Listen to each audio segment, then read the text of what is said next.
Hello peeps, welcome back to Big Deck Player with me, Matt Sparks. On today's show we are taking a look at another rush deck, another aggro deck.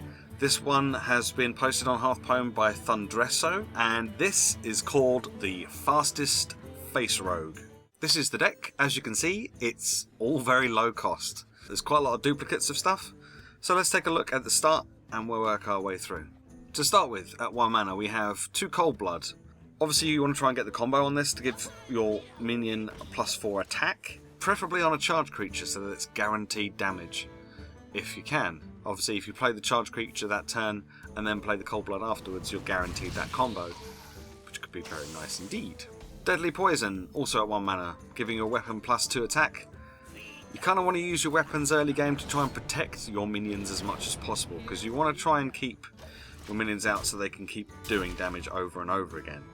If you just put a charged creature out, it does 2 or 3 damage and gets killed, you're not going to get as much value. So taking some damage to your face by picking off these minions with your weapon means that your minions can do damage to their face a bit more often. And that's what you want. This is all about going face.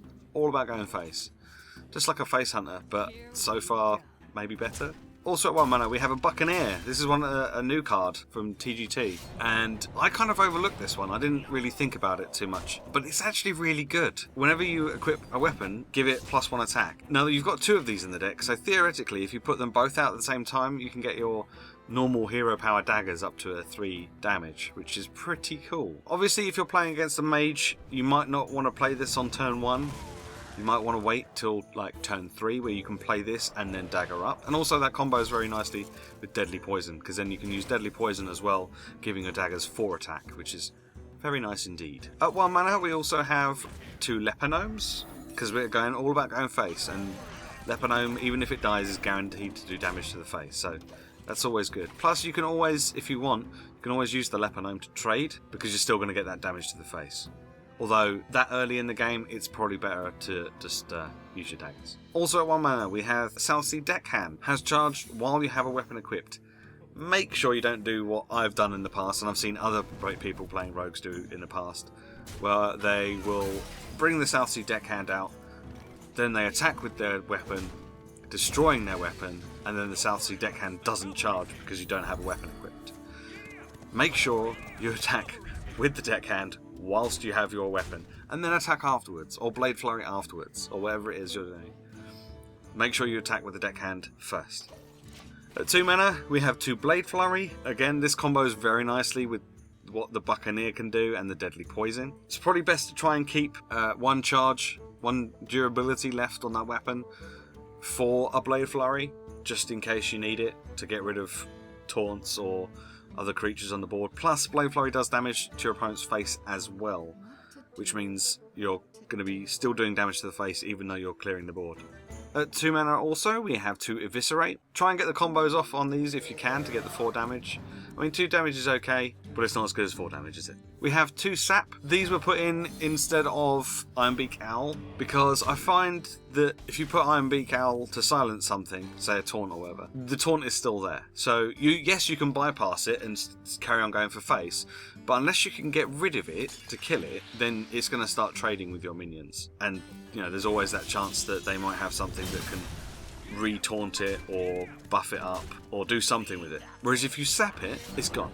Plus, if you come up against a priest, priests like to buff up their minions before they attack to try and keep them alive, like especially like Northshire clerics and stuff. So they might put a powered shield, or they might give it Valence Chosen, because they might think, oh, this means it'll stay alive easier. And then you sap it, and then those buffs gone forever, don't exist anymore, and they've just completely wasted them, which is really, really good. So I think Sap is slightly more useful in this particular deck. Also at 2 mana we have 2 Annoyatrons. Now you might be thinking, an Annoyatron? This is supposed to be a face deck. Yes it is, but you need a little bit of protection for your minions, and Annoyatron can provide that. Plus, as it's got a Divine Shield, if they don't pop that Divine Shield, then you can always put a Cold Blood on your Annoyatron, making it a 5/2 with Divine Shield. At 3 mana, we've got a whole bunch of charges.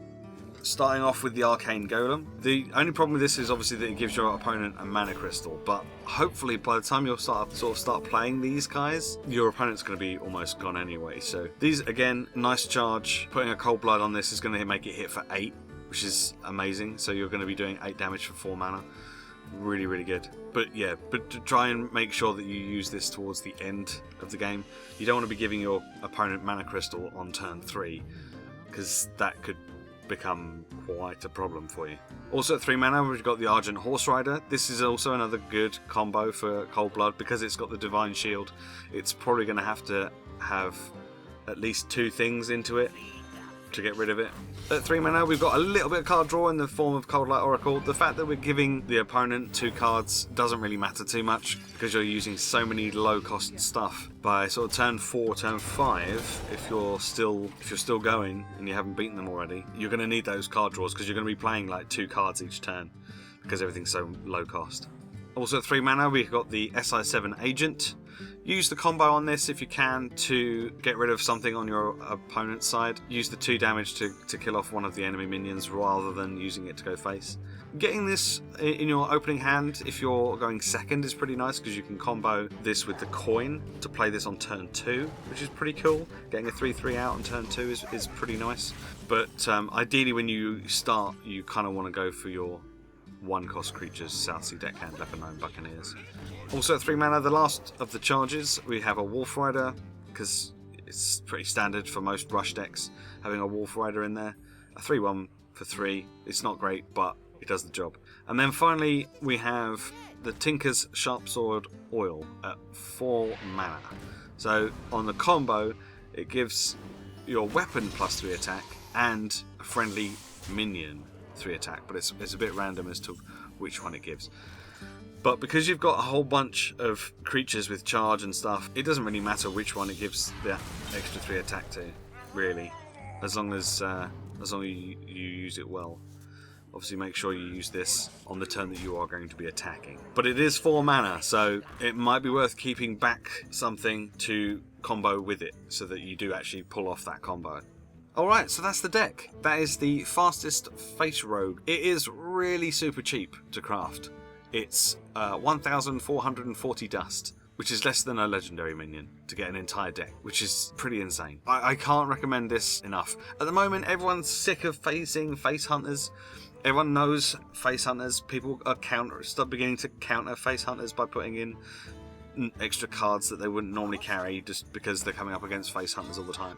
You don't see many rogues on ladder, in my experience. You just see them occasionally, but not very often. So people aren't used to coming up against rogues. People aren't used to having to try and counter rogues. I think the last time I came up against a rogue on ladder, it was a mill deck. And I think people will be like, people will expect a mill rogue, especially with that new Beneath the Grounds card that came out, because that's pretty cool. I'm not sure that they would be expecting a face rogue, especially one that has as much tempo as this particular deck does. So that's the deck. If you try this out and you play with it, let me know how you get on. If you make any videos using this deck, feel free to link them to me and I'll be sure to check them out. If you have any recommendations for future decks, again, feel free to link them to me and I will go and investigate and find out what they're like. Otherwise, I will see you next week for some more Big Deck Playa. Thanks very much for watching. Bye bye.